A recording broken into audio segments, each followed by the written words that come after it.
বাংলাদেশের সবচেয়ে সমালোচিত আলোচিত একটি আসন কুমিল্লা ৪ আসন। আসন্ন জাতীয় ত্রয়োদশ সংসদ নির্বাচনে সবচেয়ে আলোচনার জন্ম দিয়েছে কুমিল্লা ৪ আসন। সম্মানিত ভিউয়ার্স, কুমিল্লা ৪ আসনের হেভিওয়েট প্রার্থী হাসনাত আব্দুল্লাহ, অপরদিকে আরেকজন প্রার্থী ছিলেন বিএনপির মঞ্জুরুল আহসান মুন্সী, তিনিও ছিলেন একজন হেভিওয়েট প্রার্থী। হাসনাত আব্দুল্লাহ কূটকৌশলে বা মঞ্জুরুল আহসান মুন্সীর ভুলের কারণে এবং তার যে ঋণ খেলাপি বা ব্যাংকের ঋণ, সেই ঋণের কারণে তার মনোনয়নপত্র অবৈধ ঘোষণা করা হয়।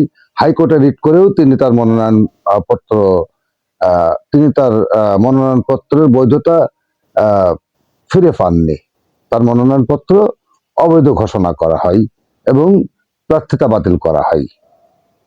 সে হিসাব দিয়ে দেখতে গেলে হাসনাত আব্দুল্লাহর পথটা একেবারেই পরিষ্কার। তিনি এমপি হয়ে যাচ্ছেন। বাংলাদেশের প্রথম সংসদ সদস্য হিসেবে হাসনাত আব্দুল্লাহর নামটাই উঠে আসছিল, কিন্তু হঠাৎ করেই হাওয়া ঘুরে গেল। যখন বিএনপি প্রার্থী শূন্য অবস্থায় আছে, হঠাৎ করেই গণ অধিকার পরিষদের জসিমউদ্দিন নামে একজন প্রার্থী, তিনি তার মনোনয়নপত্র জমা দিয়েছিলেন এবং তার মনোনয়নপত্র বৈধ হিসেবে বিবেচিত হয়েছিল। কিন্তু গণ অধিকার পরিষদের কোনো ভোট না থাকার কারণে তিনি সেরকম ভাবে প্রচার প্রচারণা আসেননি। যখন বিএনপির প্রার্থিতা বাতিল হয়ে গেছে, আপনারা জানেন যে গণ অধিকার পরিষদ এবং বিএনপি জোটবদ্ধভাবে নির্বাচন করছেন।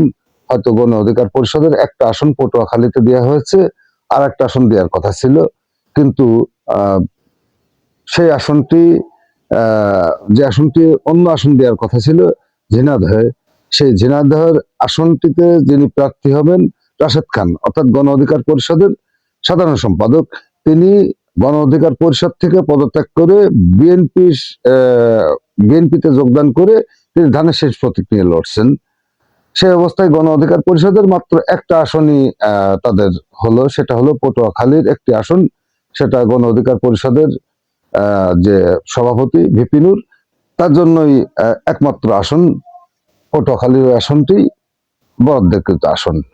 হঠাৎ করেই কুমিল্লা ৪ আসনে জসিমউদ্দিন নামে যে ছেলেটা গণ অধিকার পরিষদের মনোনয়ন পেয়ে তার মনোনয়নপত্র দাখিল করেছিল, তার মনোনয়নপত্রের বৈধতা পায় এবং তিনি চুপচাপ ছিলেন।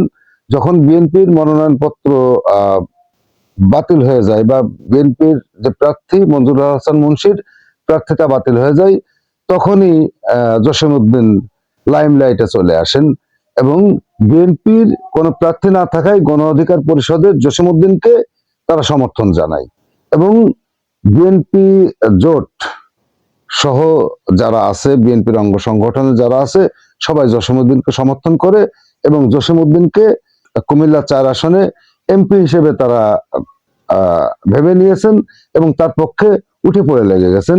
অপরদিকে মঞ্জুরুল আহসান মুন্সীর মনোনয়নপত্র বাতিল হয়, তার প্রার্থিতা বাতিল হয়। তিনিও অনেকটাই ক্ষেপে আছেন হাসনাত আব্দুল্লাহর উপরে, কারণ একের পর এক তার বিরুদ্ধে যে মনোনয়নপত্র বাতিলের জন্য আবেদন করেছিল হাসনাত আব্দুল্লাহ বিভিন্ন কোর্টে, আদালতে, সেখান থেকে তিনি আর বেরোতে পারেননি। যদিও তার ঋণ খেলাপির যে দায়টা ছিল, সেই দায় থেকে তিনি মুক্তি পেয়েছিলেন, কিন্তু মানে হাসনাত আব্দুল্লাহর যে কারসাজি, সেই কারসাজিতে তার প্রার্থিতা তিনি আর ফিরে পাননি। সেই জায়গায় জসিমউদ্দিন বিএনপির কাণ্ডারি হয়েছেন, অর্থাৎ বিএনপি জোটের কাণ্ডারি হয়েছেন এবং যে বিএনপি জোটের পক্ষে তিনি নির্বাচন করছেন। আপনারা জানেন যে জসিমউদ্দিন একজন তরুণ, হাসনাত আব্দুল্লাহ একজন তরুণ। যখন বিএনপির প্রার্থিতা বাতিল হয়ে যায় মঞ্জুরুল আহসান মুন্সীর, তখন হাসনাত আব্দুল্লাহর পাশ করে আসা একেবারেই মানে সহজ একটা বিষয় হয়ে দাঁড়িয়ে গিয়েছিল। তার ওই আসনে শক্ত কোনো প্রতিদ্বন্দ্বী ছিল না। সেই হিসেবে হাসনাত আব্দুল্লাহর পাশ করে আসার সম্ভাবনা 100 ছিল। হঠাৎ করে যখন জসিমউদ্দিন লাইমলাইটে চলে আসছেন, তখন হাসনাত আব্দুল্লাহর পাশ করাটা অনেকটাই কঠিন হয়ে পড়ছে। তিনি জসিমউদ্দিনের চ্যালেঞ্জের মুখোমুখি হয়ে গেছেন। আপনারা জানেন যে বিএনপি, জামাত, এনসিপি বাদেও আরেকটা ভোট ব্যাংক আছে, বড় একটা ভোট ব্যাংক, সেটা হলো আওয়ামী লীগের ভোট ব্যাংক। তো আওয়ামী লীগের যে ভোট ব্যাংকটা, তার থেকে যে কয়জন ভোটার ভোট দেবেন, তারা কাকে ভোট দেবেন? তারা জামাতকে দেবেন, এনসিপি কে দেবেন? যে এনসিপি এবং জামাত মিলে আওয়ামী লীগকে হটাইছে, আহ, সরকার পতনের আন্দোলন তারা করে সরকারকে হটিয়ে দিছে, সেই এনসিপি এবং জামাতকে তো আর ভোট দেওয়ার কোনো প্রশ্নই আসে না আওয়ামী লীগের। অর্থাৎ আওয়ামী লীগের নেতারা ভোট না দিলেও কিছু জনগণ আছে, ভাসমান কিছু জনগণ বা তরুণ প্রজন্মের কিছু জনগণ বা আওয়ামী লীগের যারা সাধারণ ভোটার, তারা অবশ্যই ভোট দেবে। সেই ভোটগুলো তো আর এনসিপি জোট বা এনসিপি জামাত জোটে যাবে না, অবশ্যই জসিমউদ্দিনের পক্ষেই যাবে। এদিক দিয়ে বলতে গেলে জসিমউদ্দিন অনেকটাই এগিয়ে আছেন, যদিও হাসনাত আব্দুল্লাহর কথাও ফেলে দেওয়া যায় না। তিনিও একজন তরুণ উদীয়মান রাজনীতিবিদ, প্রথম রাজনীতিতে আসছেন, এবং জসিমউদ্দিনের এই প্রথম রাজনীতিতে আসা। সেই হিসাব করতে গেলে একটা হাড্ডাহাড্ডি লড়াই হবে, এবং এখন পাল্লা জসিমউদ্দিনের দিকেই ভারী। কারণ কুমিল্লা বিএনপি অধ্যুষিত একটা এলাকা, সে এলাকায় জামাতের এতটা প্রভাব নেই। আর এনসিপি তারা নতুন দল, তাদের কোনো তৃণমূল পর্যায়ে সংগঠন নেই। এই দিক দিয়ে বলতে গেলে বিএনপির যে ভোট আছে, সেই ভোটেই জসিমউদ্দিন পাশ করে আসতে পারে, এবং বিএনপির যারা নেতা কর্মীরা আছেন, তারা জসিমউদ্দিনকে স্বাগত জানিয়েছেন, তাকে প্রার্থী হিসেবে মেনে নিয়েছেন এবং তার পক্ষে কাজ করে বেড়াচ্ছেন। একটা কথা আমি মাঝখানে বলে গেছি যে আওয়ামী লীগের যে একটা ভোট, সেই ভোটটা আমার দৃষ্টিতে বিএনপি জোটের যে প্রার্থী জসিমউদ্দিন, তার পক্ষে যাবে।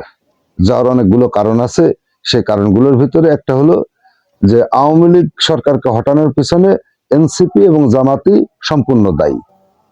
বিএনপিও অবশ্য দায়ী, কিন্তু বিএনপি ক্রেডিট নিতে চায়নি, কিন্তু এনসিপি এবং জামাত তারা ক্রেডিট নিছে যে তারা সরকার আন্দোলন করে, মানে আন্দোলন করে তারা সরকারকে হটিয়েছে, অর্থাৎ আওয়ামী স্বৈরাচারকে তারা হটিয়েছে।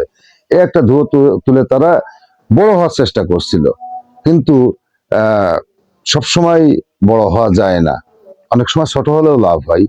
বিএনপি এত বড় একটা দল, তাদের অঙ্গ সংগঠন, তাদের ছাত্র দল, স্বেচ্ছাসেবক দল, কৃষক দল সহ যে অঙ্গ সংগঠন আছে, তারা কিন্তু সবাই মিলে জুলাই আন্দোলনে অংশগ্রহণ করেছিল, কিন্তু তারা কোনো ক্রেডিট নেওয়ার চেষ্টা করেনি যে আমরাই দাবিদার বা আমরাই আন্দোলনটাকে এগিয়ে নিয়ে গেছি।